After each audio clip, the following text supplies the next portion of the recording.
everybody, DWalls216 here. I'm just restarting my YouTube channel. I'm doing videos now on Hearthstone.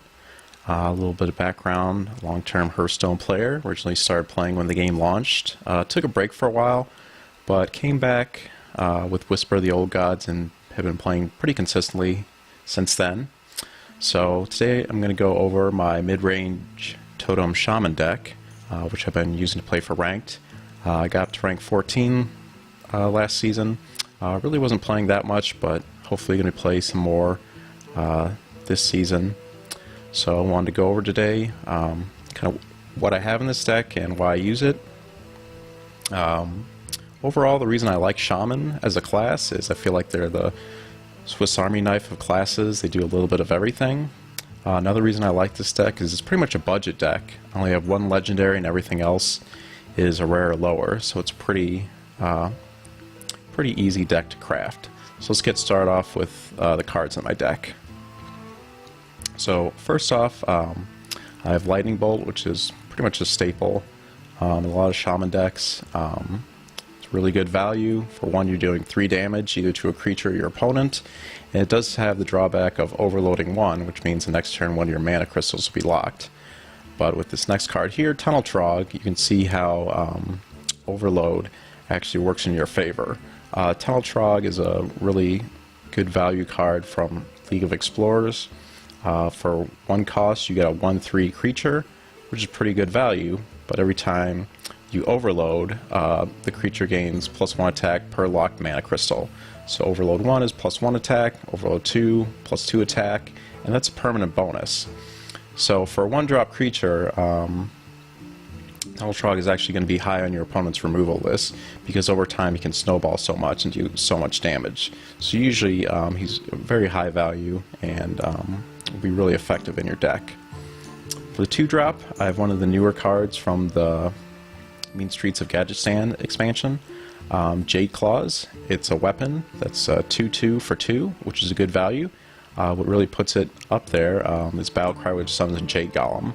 So the Jade Golem mechanic, every time you summon a Jade Golem, it gains +1/+1 to its stats. So it starts out at 1/1, next Jade Golem you summon is a 2/2, and a 3/3, and then so on. So for a 2-drop weapon, you're going to gain a 1/1 creature and overload 1, which also boosts your Tunnel Trog.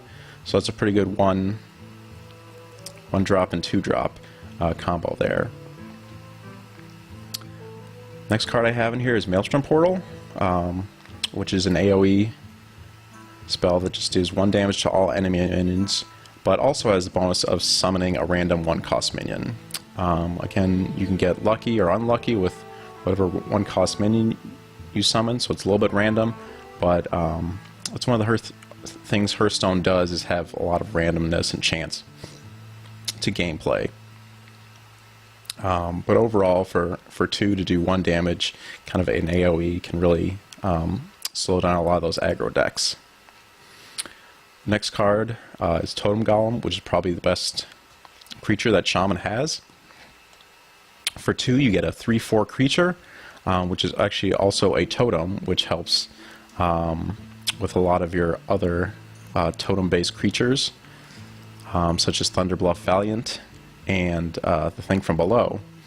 It has the downside, since it has such large stats for a 2-drop, overload 1, but again, if you're playing Tunnel Trog, you'd have Tunnel Trog out. That's actually going to be a bonus. 3, I'm running 1 copy of Feral Spirits. Mainly use this to slow down the aggro decks out there by summoning the 2/3 Spirit Wolves with Taunt. And again, the overload 2 does boost the Tunnel Trog. Hex is pretty much my creature removal for Shaman. You just have to be careful when you cast it. If you're trying to attack your opponent directly, keep in mind that when you do turn your opponent's creature into an 0/1 frog with Taunt, you'll have to deal with that before you can attack your opponent. So make sure if you want to attack through that you do it first before you hex your opponent's creature. Running 1 copy of Lava Burst. It's a really good value damage spell, 5 damage for 3 mana. It does have the downside of overload 2, but normally I'm playing it later in the game, so it's not as much of a drawback. and also it's a pretty good finisher if you have your opponent close to death and you need to deal a couple extra points for lethal. Actually running 2 copies of Lightning Storm, one's a gold there. So Lightning Storm is another AoE, so again it's another one of those random kind of spells, 2 to 3 damage to all enemy minions, overload 2, but does get the bonus of being buffed by things like your Air Totem or your Azure Drake, so a lot of times you can get big swings there if your opponent has a pretty full board. Mana Tide Totem, this is one of the other creatures that is actually a totem, not summoned by my hero power, but for 3 at the end of a turn you're going to draw a card. Basically really helps to speed up your deck. You're going to have more cards in your hand and kind of more options there, and it's a real threat that your opponent's going to have to remove, even though it doesn't do any damage. Just the card advantage that you get from that Mana Tide Totem is going to mean they're going to have to deal with it pretty soon. So another one of the new cards, I'm running 2 copies of Jade Lightning, one's a gold. Reasonably good cost value there, 4 damage for 4, but again you are summoning that Jade Golem, so hopefully you've been able to play a copy of Jade Claws, so you're at least going to get a 2/2 creature out of that, and then further copies you play of your Jade spells is just going to boost that up. So again, another really good effective spell, and that can either hit your opponent or his creatures. This is probably my new favorite Shaman card from Mean Streets of Gadgetstan. I think it's very underrated as far as the power goes. It really provides kind of the missing thing that Shaman needed, which was a reliable heal source, and also the fact that it's on a creature with pretty good stats gives it such a high value. You get a 3/6 creature for 4 with a Battlecry, restore 6 health. That can either be to yourself or one of your creatures. It does have overload 1, but again, not much of a drawback there. And the fact that it has such high health, you can usually make some favorable trades with opposing creatures. Azure Drake, with spell damage and drawing a card, is pretty much a staple in most decks you're going to see out there. It's just a really good card, really good value, and really fits in pretty much most decks these days. This is one of my win conditions, Bloodlust. Give all my minions +3 attack this turn. So with all the small minions I'm summoning through the Jade spells and through my hero power, hopefully I'll have a board of a lot of minions, and Bloodlust will give them all +3 attack this turn, which usually is enough to go for lethal and win the game. Our win condition is Thunder Bluff Valiant, playing 2 copies here, so it gives me the inspiration, giving all my totems +2 attack, and it works with my inspiration that not only does it buff my existing totems, but also buffs the totem that I summon with my hero power that turn. And also has really good stats, a 3/6, so it's pretty difficult to get rid of.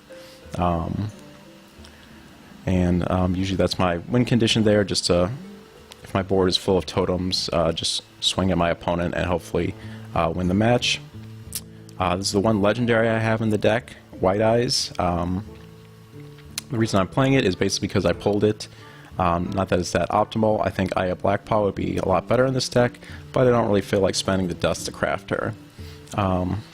White Eyes is still a really good card. It's a 5/5 taunt for 5, and especially with its Death Rattle, shuffle the Storm Guardian into your deck, which if you're not familiar with the card is a 10/10 taunt card for 5. Really good value card that can provide a really, really high value card if you're lucky enough to draw it from your deck once it gets shuffled in there. And for my final card, Think from Below, this is probably the best Shaman card from the Whisper of the Old Gods.